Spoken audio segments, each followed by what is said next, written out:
to try to hit me in the gut, thinking that I won't react. You whispering my name, thinking I won't be the same. Turn fiction into fact. See what you didn't know, bruises that I'll never show, slipping on your every jab. So tighten up your fist, step into the ring with this. I hope your mama's got your back.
Hello. Welcome once again, everyone, to In Time. Entirely my bad. We were streaming, I thought, and it turned out we had not connected properly. So thank you, Zandring, for catching that one. We are now connected, and people can see the show. So we will start again. Before we start, just one quick programming note. Tomorrow, apparently, Attorney General Letitia James is going to be making, quote, a major announcement in New York. We don't know what it is. Obviously, the general speculation is, and she knows this, you know, when she made the announcement, but presumably it's going to be an indictment, possibly on Trump. So major announcement tomorrow, 10:30 a.m. We are going to be covering that, so join us tomorrow starting at 10:15, and we'll figure out what it is that she has to say. That show is already up, so if you want to make sure that you are you get your notifications on for that show, and we'll see what's going to happen tomorrow. That notwithstanding, welcome one and all to our show. This, as I had mentioned earlier, and nobody saw it, that this has been our cursed show, and it so far has been keeping up with tradition, but unlike last time, and I think Titan, Letitia, thank you, Letitia James. So thank you for that. Unlike last time, we have a very qualified scientist on with us to discuss this topic. Jason, thank you so much. Welcome to the show, and why don't you tell us a little bit about yourself? Sure. Great to see everybody and see Nick and Zandring. Always glad to be on the show. So my pseudonym, I should also say that Jason Torn is not my real name. I think most people know that, but I will just mention that. You still can call me Jason Torn, obviously. But I am a climate scientist. My background is that I have a PhD in natural resources with a focus in climatology and mathematical modeling. I'm at the University of Idaho. I am a research scientist there, and I work for a modeling institute as part of the university. And my research focus is primarily on mathematical modeling and the relationships of climate with other disciplines. A lot of my doctoral work was on agriculture and climate. And my research right now is mostly focused on applying mathematical modeling techniques that intersect climate with differing areas, agriculture one of them, but also human health. But was pretty engaged with the COVID pandemic and doing some modeling, and I have some papers out on that. But again, primarily, I like to work on problem sets that are an intersection of climate with other areas and using mathematical modeling techniques to explore hypotheses. All right, wonderful. Well, it's been Obviously, the climate's been on everybody's mind. We've for two reasons really that I can think of. First of all, especially in the U.S., conspiracy theories have been Trump has managed to foment more conspiracy theories and more denial of science than I've ever seen. From denial when it comes to COVID, from denial of just a denial of facts. It's really believe whatever makes you feel most comfortable over there nowadays. And certainly there has been pushback against most of the liberal platform, and that certainly includes the liberals' position on climate change and climate science. So that's the first reason it's important. Second of all, this has been an extraordinary year. We just did a show on some of what's been going on in the climate with the climate in this planet. Over the last 6 months, the U.S. is suffering in several different areas a mega drought in California. The Hoover Dam is expected to lose its ability to produce power within, I think it's 2 years if things aren't changed, and possibly faster if it gets worse. It's now 90 feet from the dead pool. We have in Pakistan so much flooding that more than a third of Pakistan is now underwater. And you can see it's become a lake now that you can easily see from space. We've covered flooding in India and other countries, South Korea, Japan. And so there are people on the left who are saying, there you go, proof. This is it. All of this is caused by global warming and climate change, and there are others who say, well, no, it's just a coincidence. Now, many of these are like once in 100,000 years or once in 50,000 years events that we're seeing simultaneously. But what is it? Is it a coincidence, or is it just is it really just all climate change? Well, as typically as a scientist, I'm not going to take either of those positions. I mean, I don't think that it's fully climate change, and I don't think it's fully a coincidence. I think that certainly climatological variability and the increasing temperatures of the planet are driving climatological systems in the dynamics of our climate are being driven in a more rapid fashion. So we are seeing increased storm events, issues of drought being exacerbated, issues of precipitation being exacerbated in some locations. So there's a lot of good research on this topic. One person I would probably point to is John 𝗲𝗡𝗆. He, I'm somewhat biased because I've worked with John pretty closely. He used to be at the University of Idaho. He's now at UC Merced, and he has kind of a weird name. It's in my citations, my reference list that you can look at. I was going to ask if you could spell that for us. I can spell it. It's 𝐓𝐢𝐴𝐷𝐴𝐺LOU. So it sounds like a box of glue, but it's 𝗲𝗡𝗔. 𝐓𝐢𝐴𝐷𝐴𝐺LOU. I think that's right. I always mess it up myself, but 𝗲𝗡𝗔, yeah, 𝐓𝐢𝐴𝗡𝗔.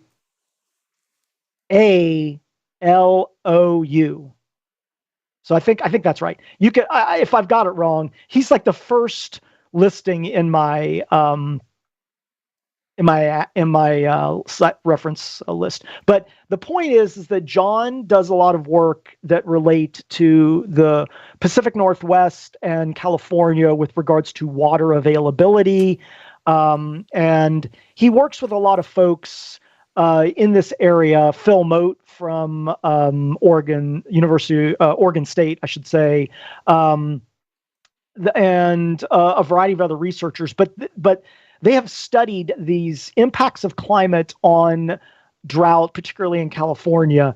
And I think that the overwhelming perspective is climate is certainly having an effect on what we're seeing with regards to drought, at least in California, in the western portion of the United States, and certainly in other places of the world. Now, can we say that it's 100%? The scientists don't deal in 100% certainties. So only the Sith do. Yeah. So,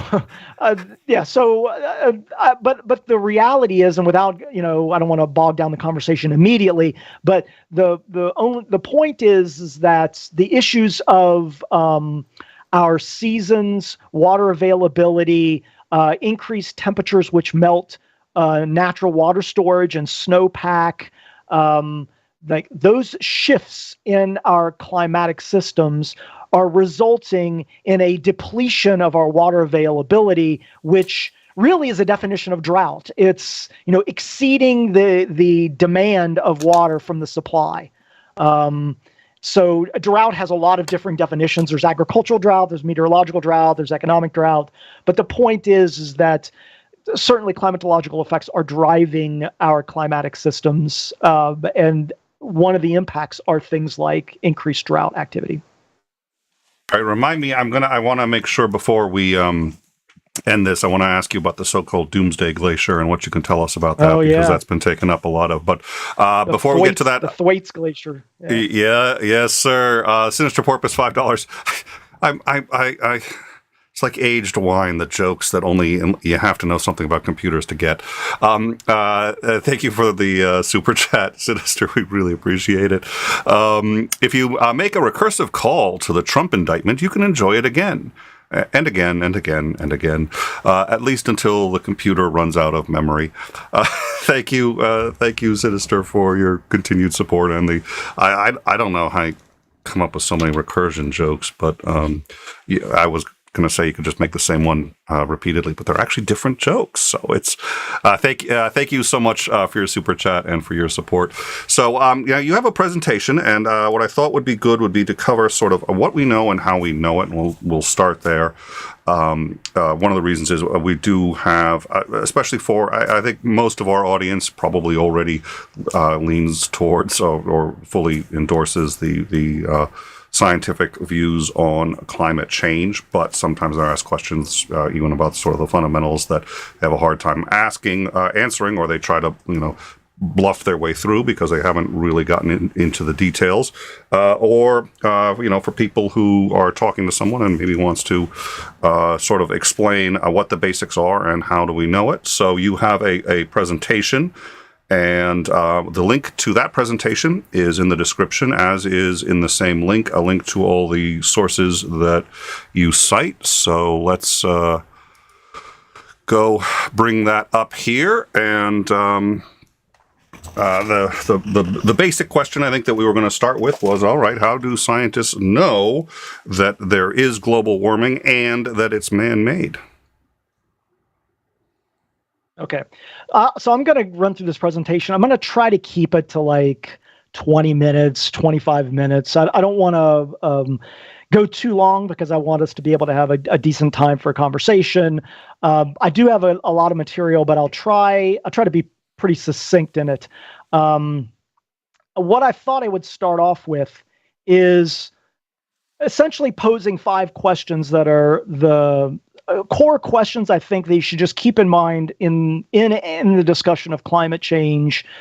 One, and these are questions that are often posed by people that may have different viewpoints of climate, but they encapsulate a lot of the core concepts around the climate and about man's engagement with the climate and those effects. One, is the climate changing? And people, we're going to go over the answers to these questions, but like, is the climate changing?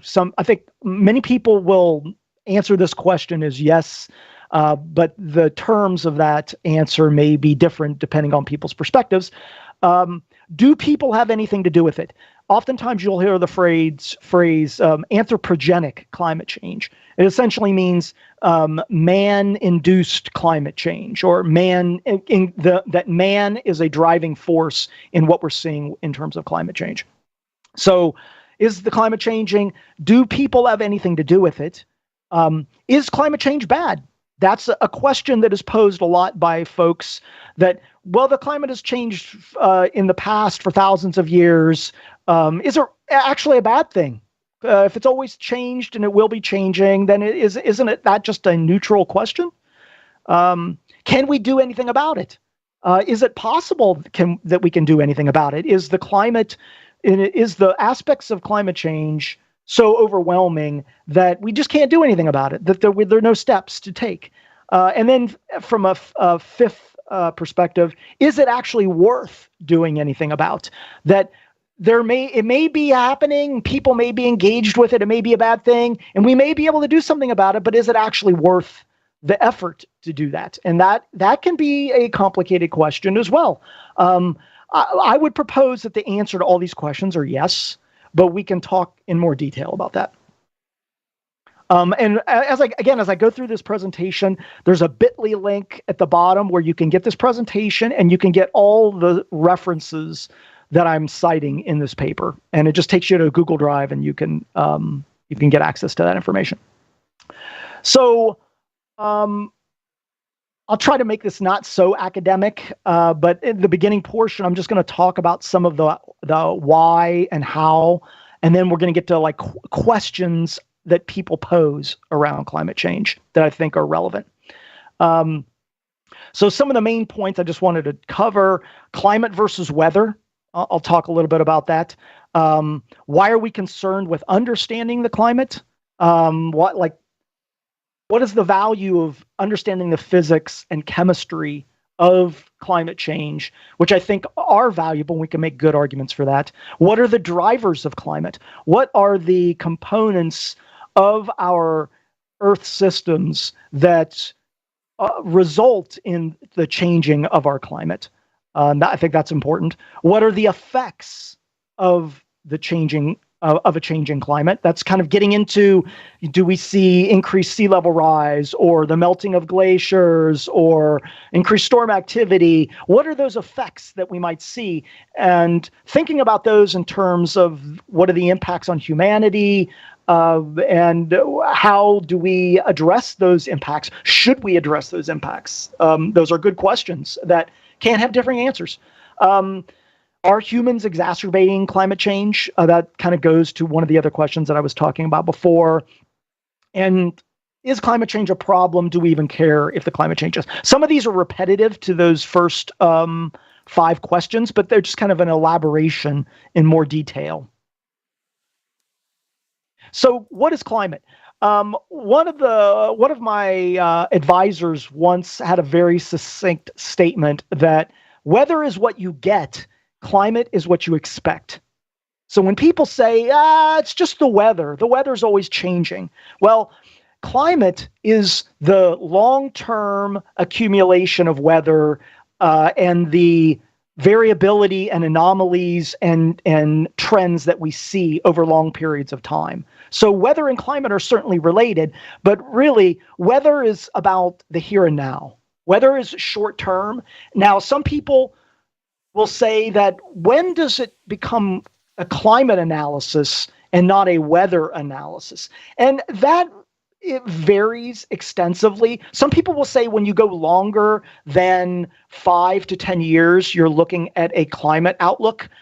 Typically, climate scientists deal with what are called 30-year normals. We look at 30-year windows, and we evaluate anomalies and variability on those 30-year windows. So a 30-year picture is, in some perspectives, kind of the beginning of when we start to think about climate variability and climate change. And we use those windows to look at, again, anomalies of temperature or precipitation at a particular location. So again, weather is what you get, climate is what you expect. Why are we concerned about the climate? Well, for one, from a scientific perspective, climate variability and understanding the climate science gives us an understanding of our different Earth processes. It gives us an understanding of our atmospheric systems, the physics of our planet, how the sun interacts with our planet. It gives us perspectives on biological and ecological systems because plants and animals live in the world. They live in a world where temperatures vary over time. And those aspects are extremely important for understanding biological systems. climate change and climate variability, I'm just mentioning this, they have impacts on existing biological and ecological systems.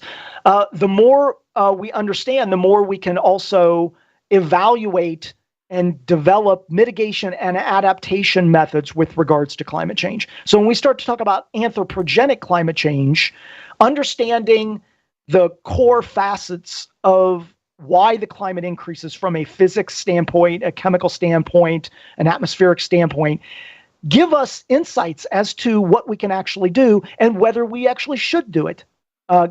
Do we not worry about putting carbon into the atmosphere and just worry about adaptation techniques? Or do we, should we be thinking about purely the reduction of greenhouse gas emissions and not concerning ourselves with adaptation? In reality, it's both. We should be thinking about mitigation and adaptation approaches with regards to climate change because of its vast and generational impacts on our planet. And I will talk a little bit more about that. So just from a very basic perspective, when the climate is, the effects on climate, really we're talking about like the effects on temperature. Temperature is the driving force on our climate. Increased or decreasing temperatures have the most effect on our atmospheric and oceanic systems, which in turn drive our climates.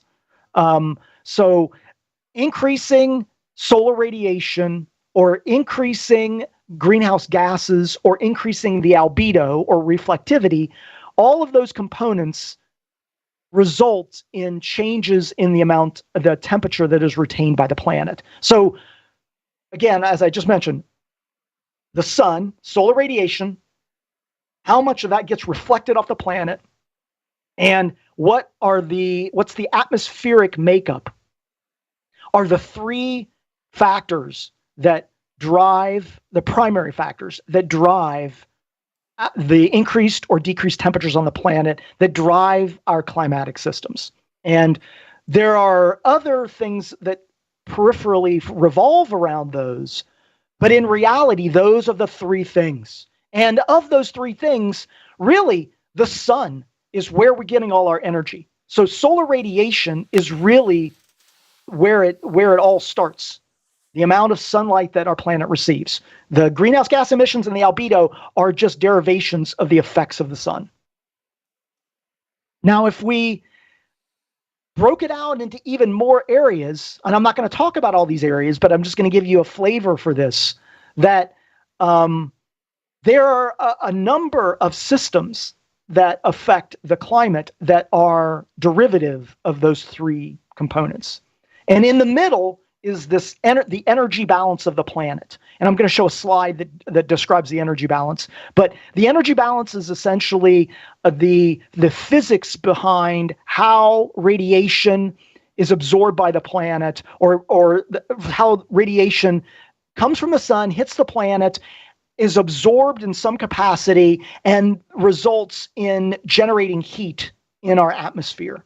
And there is a balancing effect between a bunch of different parameters that results in the type of climate that we have. And it also results in slow changes over time. When that balance gets out of balance, when the energy balance has a feedback direction one way or the other, then we start to either warm up the planet or we start to cool down the planet.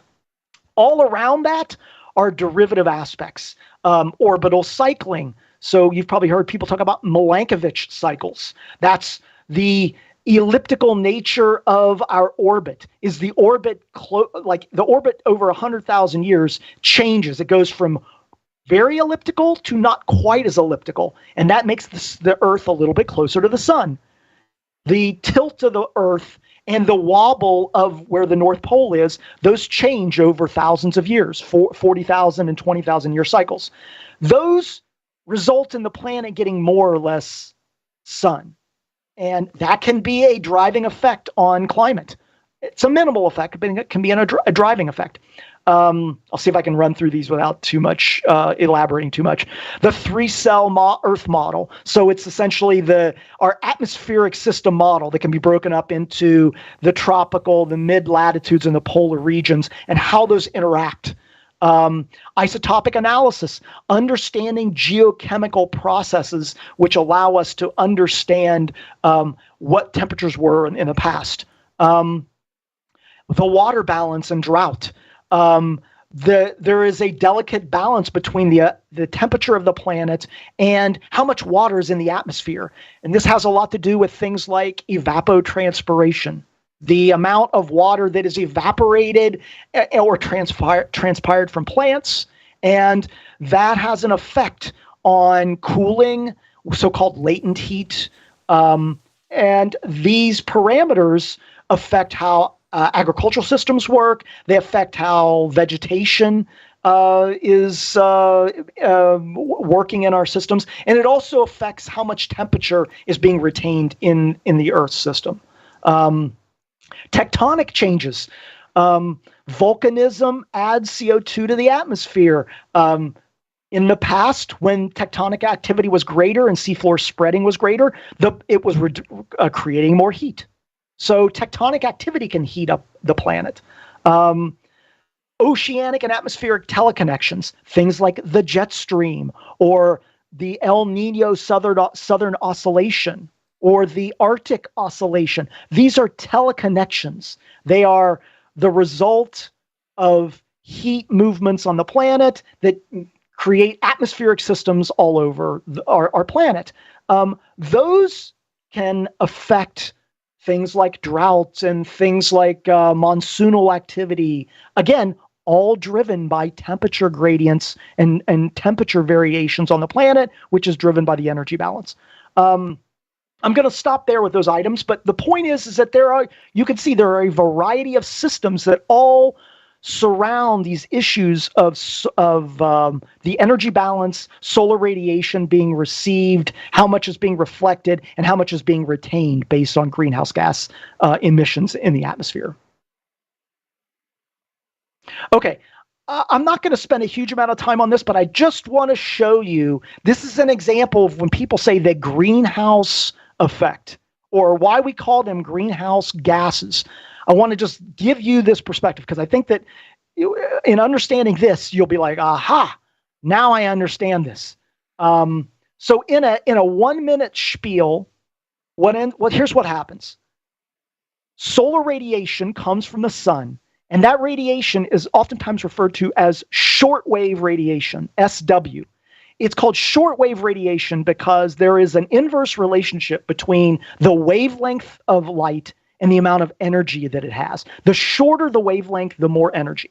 So shortwave radiation, which is at a certain wavelength, comes from the sun, goes through the atmosphere, hits some clouds and reflects off.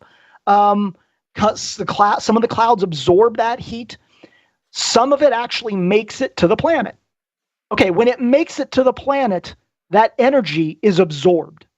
So just like a rock in the sun hits the rock, the rock warms up. The rock is essentially converting that energy. There's a phase change. That rock is absorbing that heat. And then in the evening, it actually is radiating heat.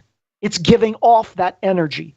But that energy that it's giving off is long wave radiation. That's LW. So it's at a different wavelength than the short wave radiation.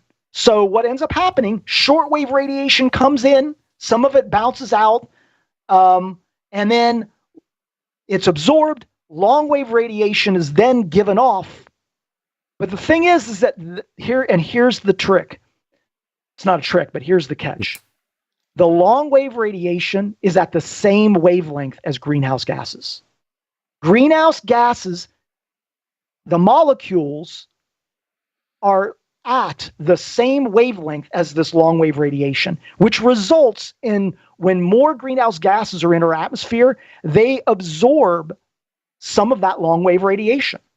So some of it escapes, but with more greenhouse gases, the more of that long wave radiation is absorbed and retained in the atmospheres for a period of time. It's a period of time related to the half-life of that molecule, whether it be carbon dioxide or methane. They have different half-lives, they absorb different rates of heat, but the reality is that more carbon dioxide and more methane in the atmosphere happens to sit at a wavelength that absorbs that long wave radiation. And the more we put into it, the more it is absorbed. And that what that ends up doing is it ends up throwing that energy balance out of whack. We retain the heat like a greenhouse. The sun can go through the greenhouse glass, but the heat can't escape. And this is the core aspect of this energy balance issue that is backed by a tremendous amount of physics and math. This is not questionable science. This is science that we know is the case. And it has been studied for over 140 years that we've evaluated these concepts. Jesus. And all of on the right are all some of the mathematical concepts that support this. Wien's law with regards to wavelengths of light, the Stefan-Boltzmann law that relates to the relationship of energy to temperatures, the ideal gas law that relates to density and pressure in relationships to temperature that determine like how the climate functions. The abiotic lapse rate, what talks about energy or as heat rises and air rises, it expands and cools. And some of the other equations relate to the way that the planet's atmosphere works. And again, I'm not going to spend a huge amount of time on this, but the result of the energy balance and energy being absorbed and retained in the atmosphere, and that cycle creates the planet that we see, the very unique atmospheric systems on the Earth that result in this three-tiered model of an intertropical convergence zone area, the ITCZ, sometimes it's referred to, which is where the ENSO, the El Nino Southern Oscillation occurs, sometimes referred to as the doldrums.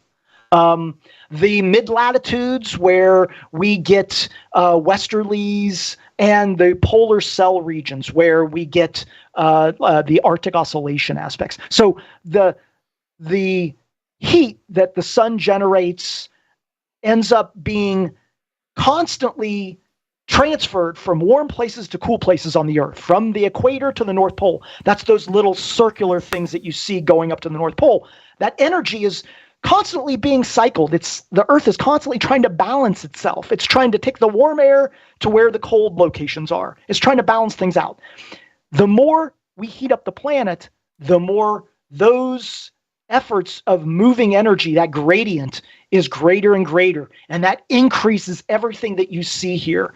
And all the aspects of pressure gradient forces and Coriolis forces, geostrophic winds, the pressure gradient forces, and the Coriolis effects in relationships to each other all create this complicated cacophony of movements of atmospheric systems that transfer heat and precipitation all over the planet. It gives life to the planet, but when we shift the energy balance in one direction or the other, like we're doing now with the increased greenhouse gas emissions, we amp that up. We make everything bigger and faster and stronger, and that has a ripple effect on our planet. Okay, I'm not going to talk too much about this slide. There's a lot of words here that I don't want to go through. You can read it at your leisure if you want to look at the Google Drive. But this is from the IPCC report that from 2014. And if you just look at the graph, the graph is trying to give you an understanding of the relationships of fossil fuels in terms of their impact of greenhouse gas emissions and CO2, really CO2. And as you can see, from the beginning of the Industrial Revolution going forward, we've had a huge effect on the amount of greenhouse gas emissions that are being put into the atmosphere, the humans.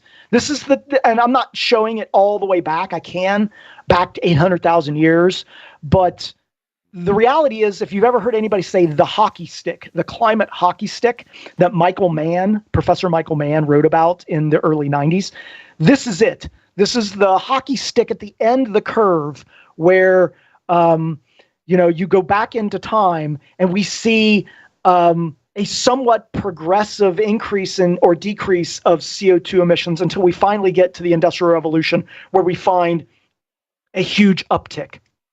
And this is the problem, that we've increased CO2 emissions from 280 parts per million to over 400 parts per million in 200 years. Humans are changing the planet in such a rapid fashion that the planet can't really adjust in that fashion. We are moving the ship in a direction, and it's very difficult to get that ship to move back for the planet's energy balance to adjust. So right now, there is no doubt that humans are having a tremendous impact on the amount of greenhouse gas emissions on the planet. And there's a number of citations that I can reference for this. But for one, this graph comes from the IPCC report of 2014 that I have listed in my citations. Okay, I'm just going to run through some examples of these. Are some items I think many people have heard before, but ocean warming. We know for a fact that in the last 50 years that we've seen a huge energy increase in ocean warming. Ocean warming is a primary effect of increasing temperatures on the planet. We have 70% water on the Earth. Increasing ocean temperatures is a major factor with climate change. It drives many systems, including our atmospheric systems. There's been an increase of ocean acidification based on uptake of CO2 in the ocean. And this has a tremendous effect on biotic systems and different species, which has a ripple effect on humanity and other ecosystems. When we increase the acidity of the oceans, not only do we affect biotic systems, but we also change issues of salinity, and we change ocean currents. And this can have a result of potentially shutting down certain currents. And these are major problems that have effects that we know about, and some effects that we don't know about, which is the scary thing. Ice sheets and glaciers losing mass. This is kind of the thing that people wave their flag on all the time, but this is kind of a sign of climate change. Remember, when we get rid of ice on the planet, we decrease the albedo. We decrease the amount of solar reflectivity, which in turn retains more heat on the planet, which in turn melts more ice, which in turn reduces the amount of albedo. So the point is that it's a feedback system. When we start to slowly erode the amount of ice to points that are beyond certain thresholds, then we start to get into a feedback loop, which it gets difficult to get out of because it's increasing temperatures. I'm gonna skip over these. Arctic sea ice decreases, global sea level rise. IPCC reports on this extensively. Also, I've got a couple citations from Rafferty in 2017 that talks about global sea level rise. These are all problems that we see happening, not in the future, but that are happening right now. And just some other brief ones: increased storm activity and magnitudes, increased drought and water availability. Just as we were talking about in California, so-called mega droughts are affected by water availability, which is driven by increased temperatures, which is driven by increased greenhouse gas emissions, at least one component of that. Changes in ecological biomes, locations of where plants and animals can live or be grown. One of the aspects on the West Coast that people talk a lot about are, you used to be able to grow, not be able to grow grapes in Washington. Now you can grow grapes in Washington, and even up into British Columbia. So there are many people that are studying these shifts of biomes to different locations. This can have drastic effects on agricultural systems that actually result in a net loss of agricultural production. And there's a lot of good work that I will mention in the next few slides. Effects on health and economic impacts. I'm not going to dwell on these. I could run off another 5 or 10, but the point is that there are a dramatic number of areas that are affected by climate change that intersect each other and magnify other problems. Okay, so now I want to shift into what I'm calling climate denial questions. I've got a set of around 12 questions. I'm just going to briefly run through. I think I can do this in like 5-6 minutes so we can have some time, some discussion. But I just want to run through these questions because these are the questions that everybody hears. Yeah. Perfect. Okay, great. So, okay, the climate's always changing. What is happening is a normal cycle. Okay, this is a question that's always asked. No, it's not normal. The climate does change. We know this. We know through paleoclimatological examinations the climate has changed. But the effects that we are seeing now are not normal to what we have seen in the past, particularly with regards to the dramatic effects that have occurred since the Industrial Revolution. And we can analyze this. We can look at sediment cores going back tens of millions of years. We can look at ice cores over the last million years, as well as tree rings, glaciers, polar pollen collection. We can look at isotopic analysis, all that assess the relationships of CO2 with temperature. And we know, and we've analyzed this, and I'm not just citing the IPCC report. I've got a few other citations to list here, but that there is a causal and connected relationship between temperature and CO2. Sometimes people say, well, how do we know that increased temperatures are actually caused by CO2? Well, we know this through inferential historical evidence, because we can go back and we can examine CO2 in things like pollen and glaciers and tree rings and sediment cores and through isotopic analysis. And then we can measure temperature back into time through some of these means. And we see that temperature is increasing after the increase of CO2. So that is something that's well established in the science. CO2 levels are 40% higher now than before the Industrial Revolution, and over 200% higher methane in the last 200 years. Methane is I wouldn't say it's as big a problem as CO2, but methane absorbs more heat, like 25 times more in the atmosphere. So it doesn't have as long of a half-life, and we don't put as much into the atmosphere. But methane, in associations with things like fertilizers, agricultural fertilizers, or livestock, these are another aspect of the increase of greenhouse gas emissions. I've seen reports of some places getting cooler. If it's getting cooler, doesn't that refute what climate scientists are saying about warming? So the hallmark of climate science and looking at climate change is climate variability. We're looking at anomalies over long periods of time. We're looking at the climate variability. And that climate variability is known to be caused by increased temperatures due to the energy balance that we were talking about. We're increasing temperatures, and those increasing temperatures can cause a variability of climatic changes. So that doesn't mean that it's going to be hot all the time. It means that our systems are warming up, and those systems then become stronger. We have more heat waves, we have more drought, we have more precipitation, we have more flooding, we have more increased monsoonal events. We are increasing the activities that that are affected by climate, and those things have dramatic effects on our ecological, biological, and human systems. So the overall trend is increasing temperatures.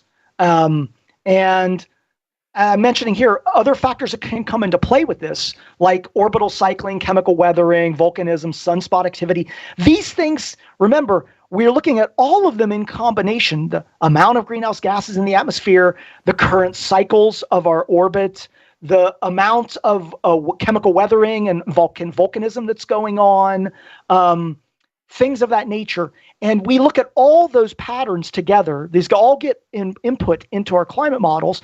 And when we look at that, we still see trends going up right now.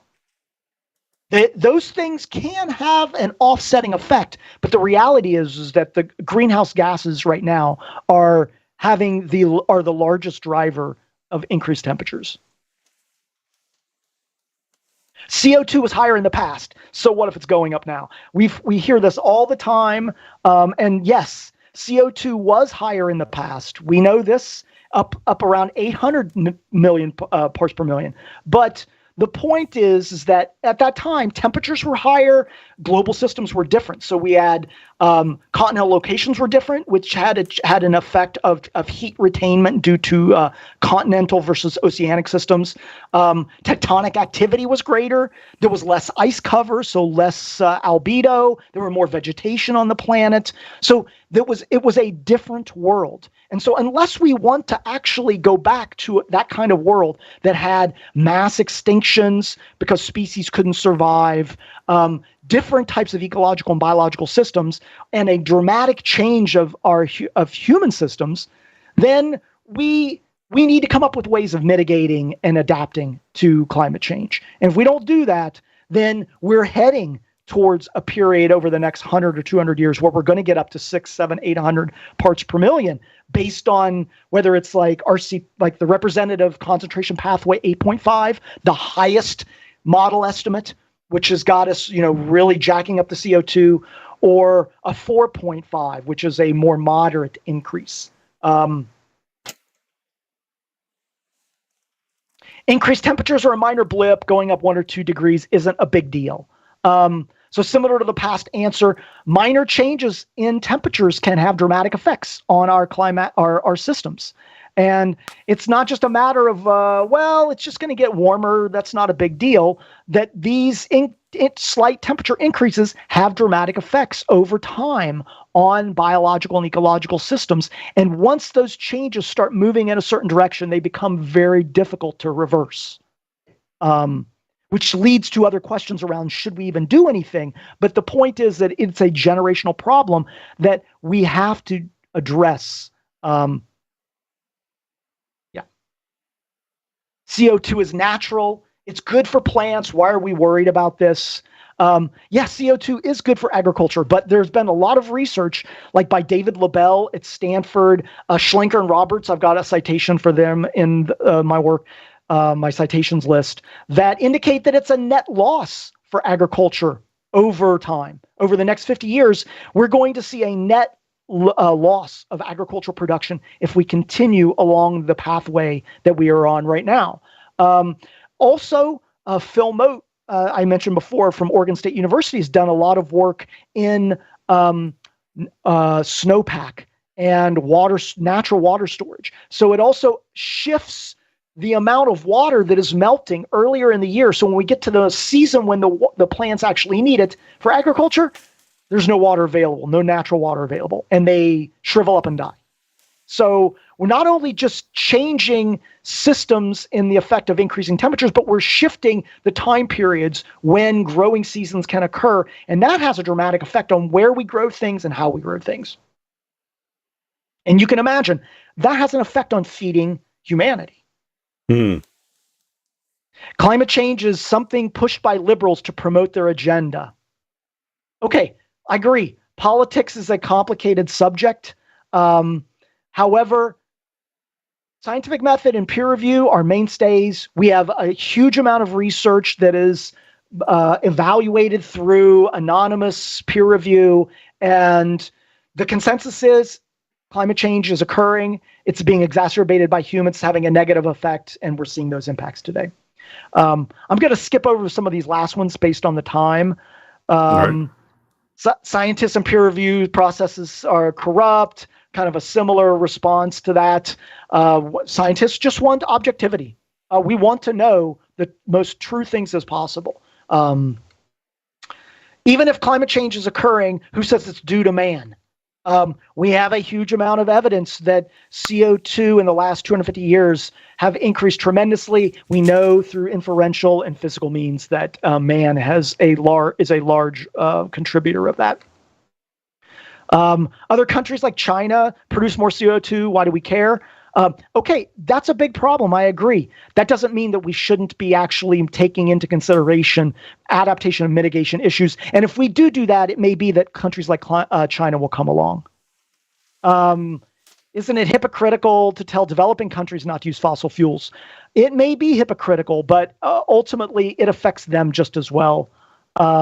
Okay, I've kind of run long. I'm right at the 7 o'clock hour Pacific time. So I want to give the last half hour for questions.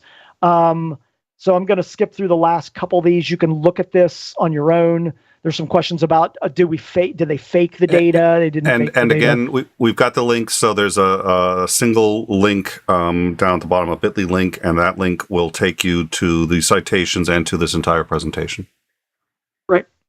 And so the last thing I will just end is that I think that the answer to all of these is yes. And I'm willing to have a conversation if people, certainly some of the latter ones, can we do anything about it? And is it worth doing anything about, are very complicated and have political and economic considerations. I'm a physical scientist, so I'm interested in, is the climate changing? How do we analyze that? How do we understand that? How do we model that? The issues of economics and politics are, I grant, complicated, but I think that I do think that the answers to those two questions are yes. So thank you for your time, and I'm just going to stop right here. All right. Well, thank you very much for that. So I had a couple of questions, but I think you hit on them enough that, so we're going to shoot for a hard stop time of 10:30 Eastern, so that's about another half hour. So, Xandring, did you have any questions? I guess my whole thing, since I get slandered with right-wing nut job all the time, and of course a lot of people on the right are quite questioning the whole global warming thing, and I don't think that the early days of the activism for global warming really did it any favors, because it seemed like all of the predictions that they made early on were just wrong. And so you had a lot of people who are like, well, you guys have been wrong, so wrong up to this point that why should we continue to believe you?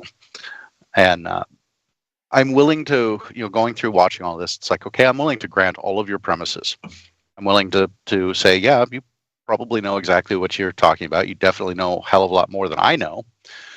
And so I'm willing to say, yeah, you're right on all of these things. My big thing about this is, of course, the political and economical ramifications of what do we do about it. Sure. Because, you can't, at what point do we say, okay, we're going to harm a hell of a lot of people in the now, right now, we can see them suffering, in order to try and stave off, hypothetical suffering in the future. And that's an incredibly, nuanced question to get into, because it really depends upon the policies that you want to put in place. Yeah. And some of the problems that I have with many of these policies are, they don't seem to be very well, at least on the political end. And I understand you're not the politicians in charge of doing all of this stuff, but you at least have a grasp on what the realities of, what's happening with the climate is. And I would hope that you'd be able to evaluate some of these policies and say, what kind of physical effects could we expect to see for this versus the cost of doing some of these things? Because I've seen, I don't know how many people have gone through and said, look, these are the actual costs of all of these programs. And the costs are going to hurt so many people right now that they're not worth doing. I mean, we might as well just hang everything up right now and just let everybody die, because it's going to cause a hell of a lot of hardship in the now. It's incredibly difficult to change something as complex as the global economic structure. Overnight, you say, okay, this is a problem. How do we change it? Because everything has been building over since the Industrial Revolution to this point. So we've got over 150 years worth of history building to this point. Things are the way they are for a reason. And usually it's because it's the most economically viable reason not always, but generally overarching, most economically sound things usually tend to happen, because when they don't, things collapse. So my big thing is how are we supposed to make progress on trying to avert some of this, to mitigate some of these temperature increases without collapsing economies, especially in developing countries. So go ahead. Yeah. I'm just rambling Okay. at this point. No, but I think your point is well taken. And I mentioned that specifically in my presentation, because the issue of developing countries' use of fossil fuels and the offset, like in terms of their economic implications, you have a developing country that has horrible poverty. Their economic systems are in shambles, but they have a huge resource of fossil fuels that they're sitting on. And so we, I want to say, I shouldn't say first world countries, is an old antiquated term. We as a developed country, telling them that you should be changing your systems to not use fossil fuels, does seem to be kind of a Western discriminatory, biased viewpoint, which I absolutely understand. But the reality is that we are faced with a problem that, and people may disagree with this, but I think that science is well established on it, that continuing to put CO2 and methane into the atmosphere is, over time, and we're already seeing these effects, are going to have such dramatic impacts, not just on developed countries, but developing countries that are putting out fossil fuels. They're going to see these effects too, and are seeing these effects. It needs to be dealt with. So I think that, again, it is a complicated question, and it requires a nuanced answer that I'm not sure I have. But what I would say is that I think that there's room to be able to make modest changes in those developing countries with regards to differing techniques for improving their economies, for not using fossil fuels, minimizing the use of those fossil fuels, differing technologies that are more efficiently using those fossil fuels to put out less carbon into the atmosphere, addressing issues of sequestration of carbon, that there are a variety of mechanisms that can be done that assist economically, but also have a reduction effort.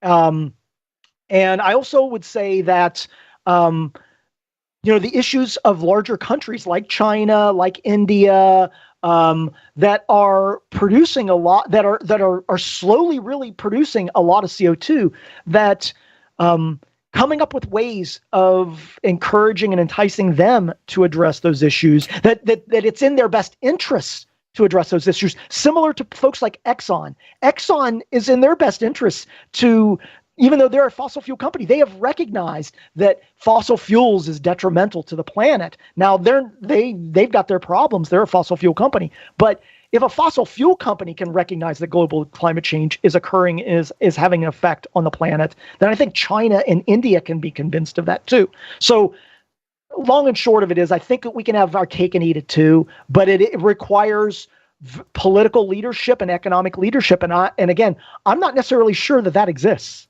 I definitely see it as a problem. So I think that's my answer. Yeah, I definitely agree that it's a hell of a problem, and I don't see any leadership moving forward or coming forward that is putting forth some sort of plan that would make sense and has the net outcome of reducing greenhouse gases. I am not convinced that you can convince. I'm using convince way too often. I'm convinced I'm convincing no one here. That you can convince China to alter its ways. I mean, the United States has been trying to get China to alter, some of its practices for literally decades, and they completely ignore us. They say one thing, and then when you look at what they're actually doing, they didn't change at all. They completely ignored you. and plus some of these other areas, especially some of the African areas where they're still burning dung for a fuel source. They don't give a crap about what the climate's going to be in 20 years. They're trying to survive right now.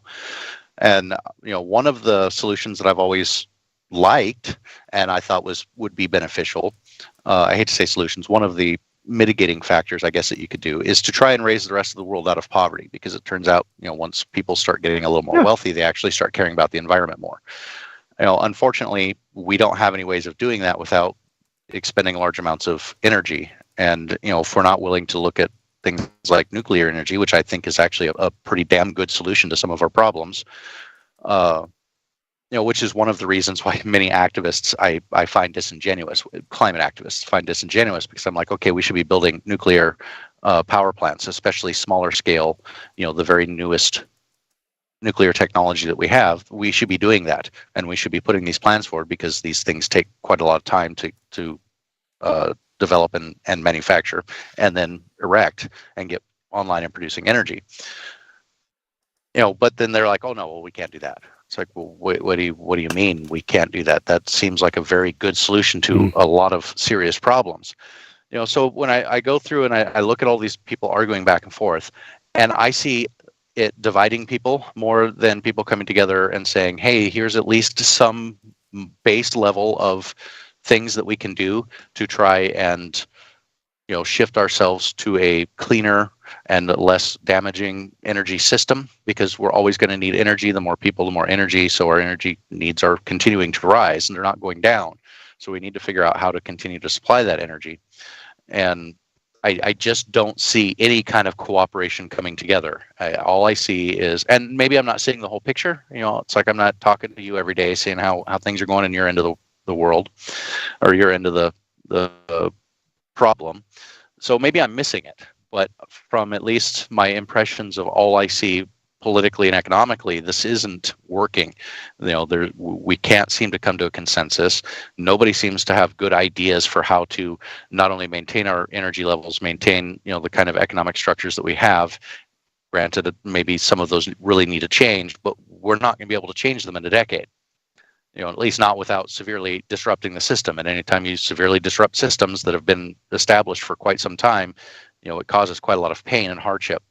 So I keep looking at this going, I don't see how we mitigate this. By the time we can, sure, there's some things that people have put out there that I thought, hey, these are really good mitigation.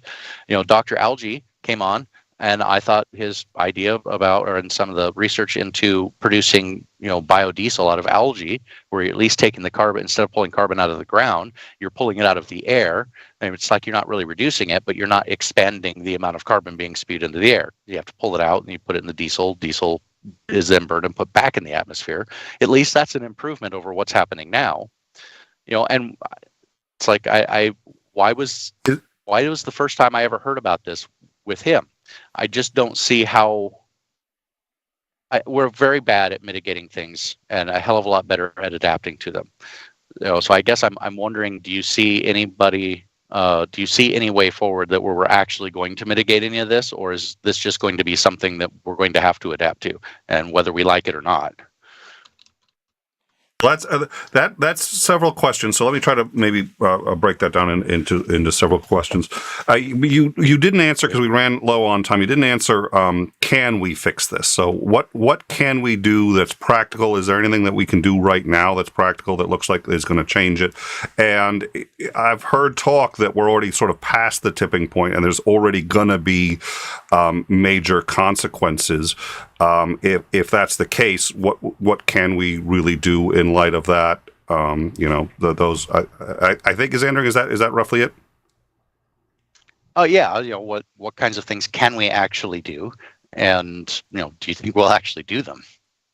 Yeah, I mean, ultimately, this can be separated out into mitigation and adaptation. I hate to say it as a very basic issue, but we've got to stop putting so much greenhouse gas emissions into the atmosphere. Now, that obviously creates a much more complicated question of how do we economically and politically do that while maintaining our the economic status quo.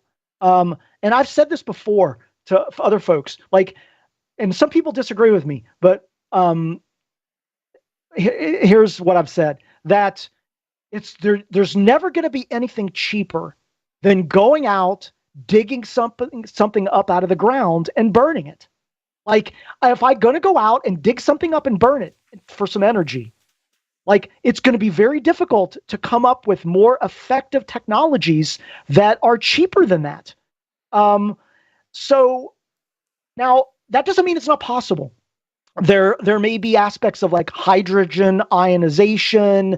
We all know the typical like nuclear, wind, renewables, the biodiesel, the climate friendly farming, the, carbon sequestration aspects. There are a huge number of exploratory techniques that can be used, and in combination in different ways, can offset the burning of fossil fuels. And even if it was like a minimization of fossil fuels, that might start us moving in the trend, so we level off of CO2. Or, even if we were starting to level off, that would be an improvement versus the continued increase that we're seeing. We're on an 8.5 pathway right now. We're on a pathway for, like, in the next 30 to 40 years, we're going to be like over 500 parts per million.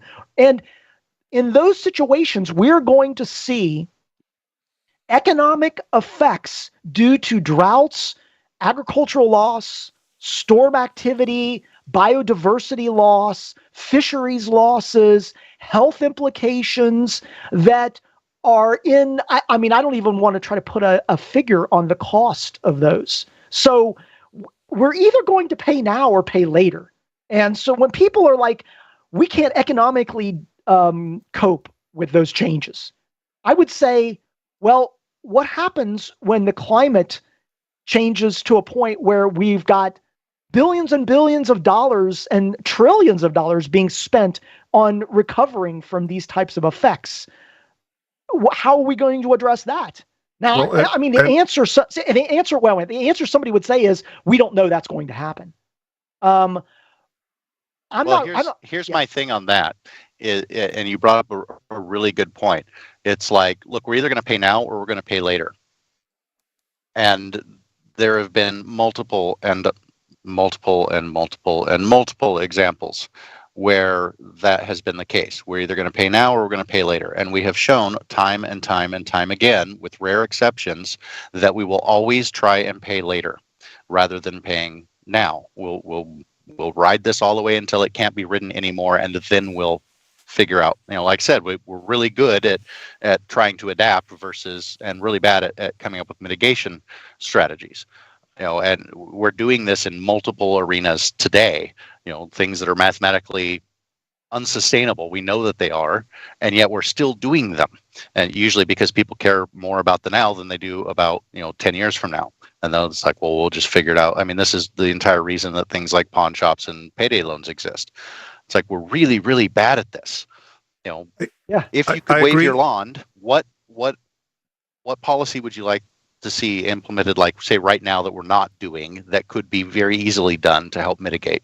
That's a good question. I want him to answer that question. I do want to make one observation, which is, I think you're absolutely right, but I do think there's a tipping point at which people finally realize that, and that tipping point usually does come when they're at least experiencing some pain, and it's sort of starting on the curve, and whether or not that's too late or not is a good question. But it seems to me that that's part of the point of education, and that's part of the point of discussing these things, is because it does increase the overall weight until at some point it changes and people change. And that's what happened with leaded gasoline. Putting lead into gasoline solved a huge number of problems and made a lot of companies rich. It also lowered the price of gas, made everybody's life better, and everybody already knew, in fact, that that lead was poisonous. But the assumption was, well, you could burn it and it would be fine. That's not going to cause any problems. And it turns out, obviously, that this was one of the most serious mistakes in human history. We're still suffering the consequences for that.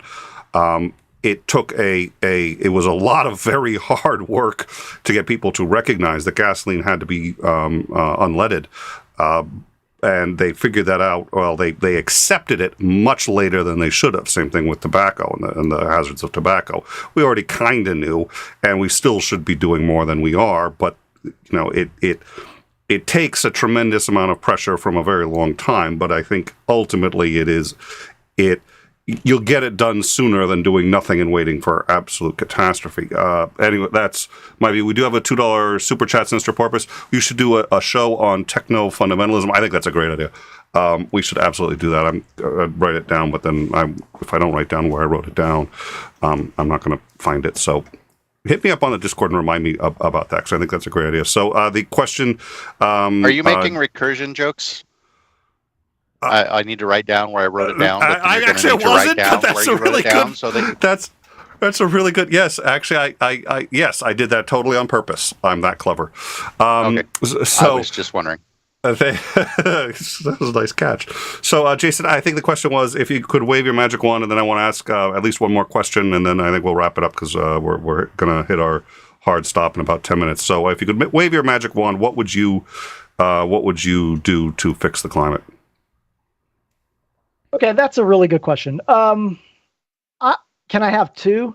I would say that Sure. one issue is a direct issue, which is the facets of transportation and agriculture. So transportation and agriculture make up roughly 35-40% of the of greenhouse gas emissions. So the agricultural and transportation systems need overhauled. Like in the United States, there's this fascination with electric cars. I find, while that's a good thing, I find that the electric car fascination is a response by the car industry to refute mass transportation. That, places like Europe and even like in China, which is no bastion of climate responsibility, I would agree, has embraced mass transportation. In America, we have like people that drive around in their cars by themselves all the time. Like dealing with that, I think, on a global scale. And I know that's a very difficult thing, but and the same thing with agriculture, dealing with issues of climate-friendly farming, variable rate fertilizing, livestock issues that have increases of methane. That those two are two large issues that intersect with like the corporate responsibility, because agriculture and transportation are corporate dominated. So maybe focusing on those communities and those corporate areas. But the larger issue that I think encompasses that, and you guys touched upon it, which is indirect, I think is education. And I know that that's not a sexy thing to say, but I think that the political will, the economic will, etc., is driven by individuals who are educated on these topics and are willing to politically and economically support, governments and politicians that are responsible in these areas and can make the appropriate decisions. And increased education can fund new ideas, new technologies that may be able to address these issues. So I think that there's a kind of like a hitting it straightforward on these particular issues of transportation and agriculture. But then the more broader perspective is from it's the long haul. It's the long game. Working on education and making sure that the next generation has a full understanding and a willingness to support the changes that need to be made. Well, I would say if you're not just you, but the scientific community on dealing with climate and seeing some of your presentations and being able to talk to you a little bit in the past as well, it's like I've been convinced that anthropogenic climate change is a real thing. and that it's a problem, and it's going to be a problem, and I'm not sure that we have good solutions to it, but at least I can recognize I believe what you're saying. And it's like, I'd like to say that if you can convince me of that, then we should be able to convince everybody. Unfortunately, I do believe that I'm a little bit more reasonable than the average, conservative person is, and I care too much about what's actually real and true. So I actually agree. I've said, okay, everything, I agree with what you said. You have convinced me of your case. I still don't see how we fix it. And that's the issue that I'm running into now is this is going to happen. And you're right. It's probably going to be pretty bad in 50 to 100 years from now. It's going to be really bad. How do we get this ball rolling to try and fix it without causing a hell of a lot of harm now? Because if you start harming a lot of people now trying to fix a problem that hasn't occurred yet, I think you're going to turn the average person against the policies immediately. But remember, the first step here is at least, and I'm grateful that you've acknowledged what you've said. I think that that's amazing, and you have an open mind on this, and I really appreciate that. Is a willingness to understand that there is a problem and that we do have to address this issue. Now, I would agree that there are challenges in how we address those issues. I think that there are very smart people that have strong economic and political ideas that may not be able to answer this completely, but that are in the right direction. And with more of a populace that are in agreement that we do have anthropogenic climate change and that it is a problem and we need to deal with it, but they don't quite know how to deal with it, but they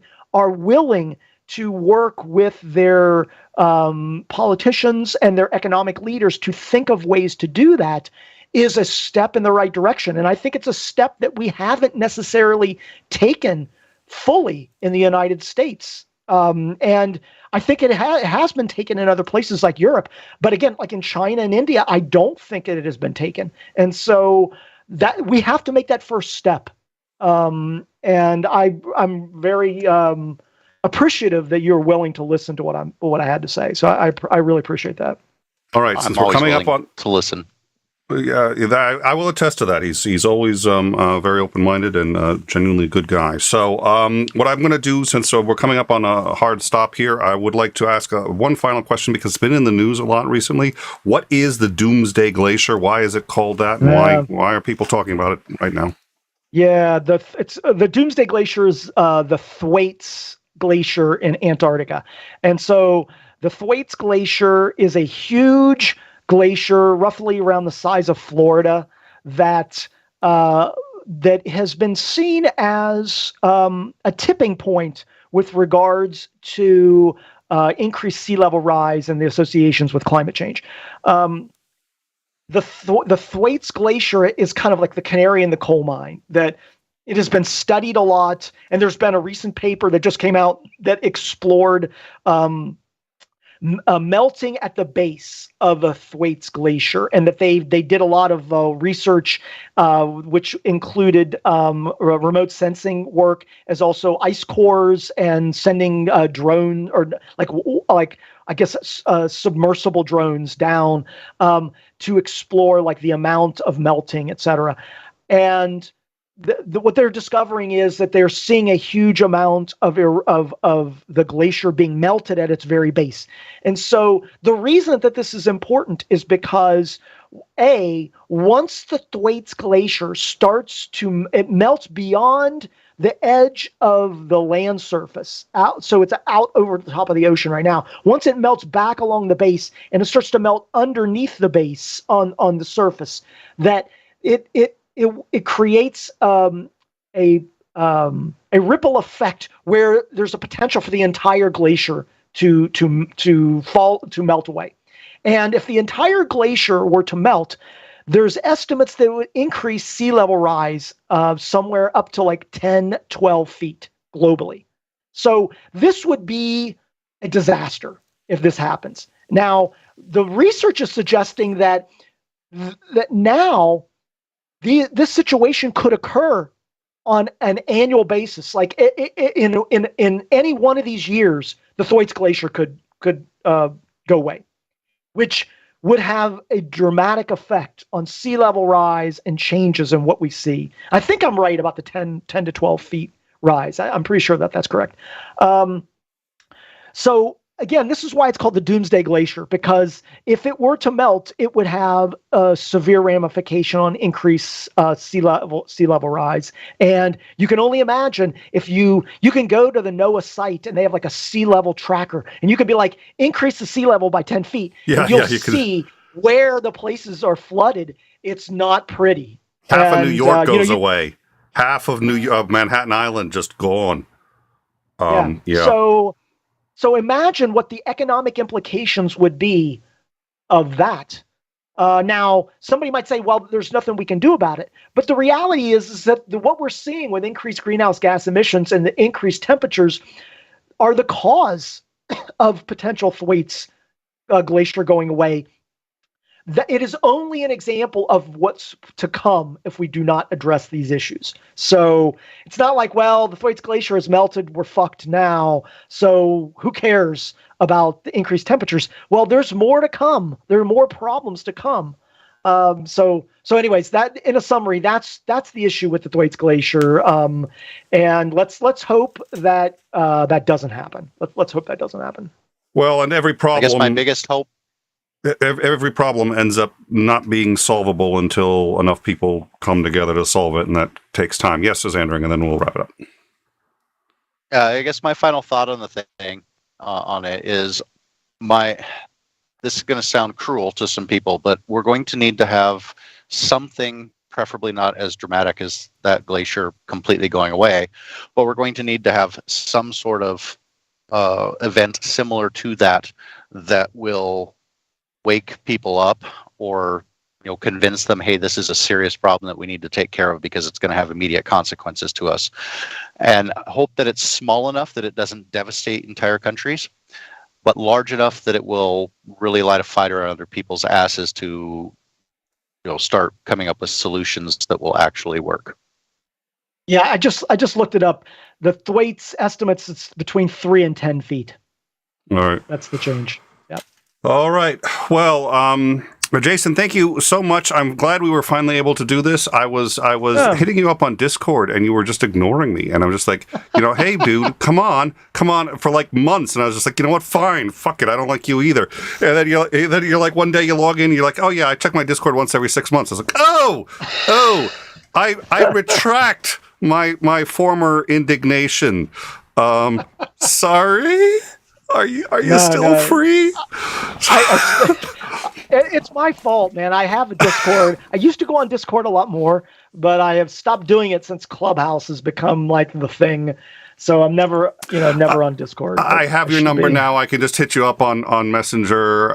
It's just like, dude, I'm at a Starbucks. I don't know whether to get the pumpkin spice or the vanilla bean latte. What do you think? So now he's just like, why the fuck did I give Nick my phone number? But it's too late. No. It's too late. I got it. So thank you. Thank you so much for coming on. Thank you all for joining us. Tomorrow, 10:15 a.m., we're going to go live and we're going to cover what is apparently going to be, quote, a major announcement from the Attorney General in New York. We don't know what it is. Obviously, there's a lot of speculation that it's going to be Trump related. We're going to find out tomorrow. We start coverage at 10:15 a.m. So please join us for that. Commander McMillan for downtime. After that, it's going to be an informal hang, and it's just going to be Commander Millen and I talking about whatever we end up talking about. After that, we are really looking forward. We are going to have Operator Starsky. He is a Ukrainian National Guardsman. He is out there in Ukraine. He is cataloging everything he sees. He's cataloging all the aftermath of all the battles, downed equipment, stuff like that. And we are going to have him on with Commander McMillan to discuss what's going on in Ukraine. We are seeing some developments. We're keeping track of that in the Discord, and we're having a number of conversations. We don't have enough to talk about yet other than the speculation on the Discord. So join us on the Discord if you want to stay up and follow that. But there's some something stirring over there. We know Putin is already talking about having a referendum and taking the Donbass region, declaring that area is part of Russia. That would enable him to defend it using the full military without having to declare war. It gets complicated. We'll get into that probably Thursday and Friday. So join us tomorrow, Thursday, Friday. Thank you all for coming. Again, check us out on the Discord to see when our shows are. Thank you once again, Jason, and thank you, 𝐓𝐢𝐬𝐷. Good to see you both.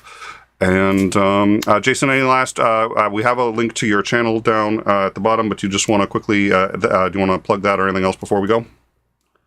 Oh yeah, I would just say a couple things. One, if you just search for Jason Torn on YouTube, you'll get my channel. Do science and also kind of some intersections of atheism and religion facets on my channel. So please subscribe there. I appreciate that. And then the only other thing was, Nick, if you ever want to have a more like focused discussion on a very specific aspect of climate change that, you know, like we wanted to talk about like glaciology and the Antarctic, or we want to talk about like water availability and drought.